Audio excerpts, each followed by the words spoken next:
कैसे हैं स्टूडेंट आप लोग। आज का यह वीडियो छात्रवृत्ति एवं शुल्क प्रतिपूर्ति से रिलेटेड होगा। जैसा कि आपको पता है कि इस समय छात्रवृत्ति का फॉर्म भरा जाने लगा है, तो ऐसे में कुछ स्टूडेंट ऐसे हैं जो कि कुछ गड़बड़ी कर रहे हैं। और एक बात आप ध्यान दीजिएगा कि किसी भी एक गड़बड़ी की वजह से आपकी जो छात्रवृत्ति की राशि है, जो कि 12,000 के अप्रॉक्सीमेट आपकी आती है, वो आपकी नहीं आएगी। तो ऐसे में आप लोग छात्रवृत्ति से रिलेटेड जो आपका मिनिमम डॉक्यूमेंट लगता है, जैसे कि आय प्रमाण पत्र, जाति प्रमाण पत्र, निवास प्रमाण पत्र, इसके अलावा जो आपका बैंक डिटेल वगैरह लगता है, उसको आपको क्या क्या फिल करना है, कितना पुराना चाहिए, ताकि आपका छात्रवृत्ति फंसे नहीं, एक बार में ही आपकी छात्रवृत्ति आपके बैंक अकाउंट में डायरेक्ट ट्रांसफर हो जाए। ठीक है, इसके लिए आप सबसे पहले याद रखिए कि बैंक का खाता आपका कोई भी बैंक में हो आपका चलेगा, उसमें कोई प्रॉब्लम नहीं है।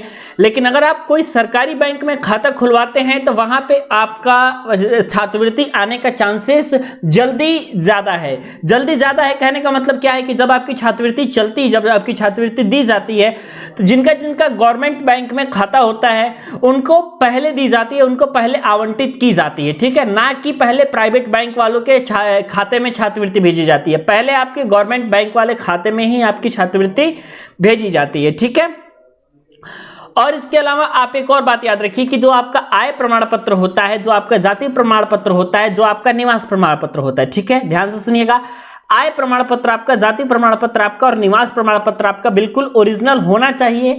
और इसके साथ ही साथ वो आपका मैक्सिमम 3 साल से ज्यादा पुराना नहीं होना चाहिए। अगर आपका वो तीसरा साल में भी है, अगर 3 साल भी पुराना है, तो आप कोशिश करिए कि उसको रिन्यूअल करवा लें। ठीक है, क्योंकि जब आपका छात्रवृत्ति के लिए डेटा चेक होता है कि स्टूडेंट ने अपना सही इंफॉर्मेशन डाला हुआ है कि नहीं डाला हुआ है, उस समय ये बात को देखा जाता है कि आय प्रमाण पत्र, जाति प्रमाण पत्र और निवास प्रमाण पत्र कितना पुराना है। ज्यादा पुराना अगर रहता है तो फिर आपके स्कॉलरशिप को रिजेक्ट कर दिया जाता है।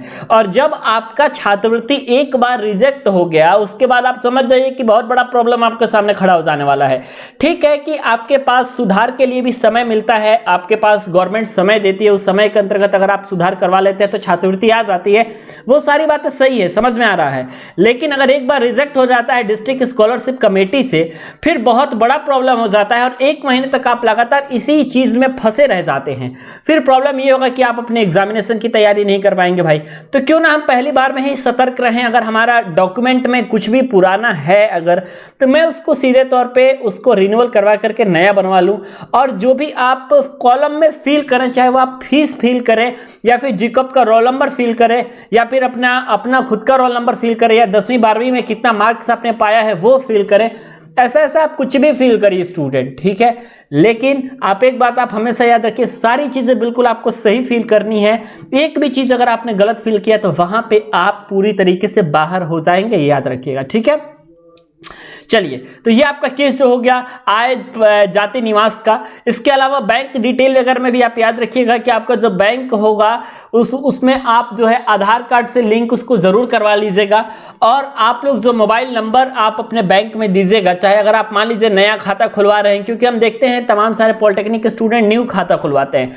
तो अगर आप अपना नया खाता खुलवा रहे हैं तो आप इतना हमेशा याद रखिएगा कि नए खाते वालों के लिए वही नंबर आपको रजिस्टर्ड करना है जो आपका नंबर करंट में चालू है। ठीक है, क्योंकि जब स्कॉलरशिप आती है तो आपके पास मैसेज भी आ जाता है, या फिर स्कॉलरशिप पेंडिंग रहती है डिस्ट्रिक्ट स्कॉलरशिप कमेटी से तो भी आपके मोबाइल फोन पे मैसेज आएगा। तो ऐसे में ये जरूरी है कि स्कॉलरशिप का फॉर्म भरवाते समय या बैंक से खाता खुलवाते समय आपको ये बात की जानकारी रहनी चाहिए कि आपको वही चीजें फिल करनी है जो कि आपका ओरिजिनल हो, मोबाइल नंबर तो खास करके। ठीक है ना, तो मुझे उम्मीद है कि ये सारी बातें आपको समझ में आई होंगी। किसी भी प्रकार की स्कॉलरशिप में दिक्कत आती है तो आप लोग हमें कमेंट करके जरूर बताइएगा।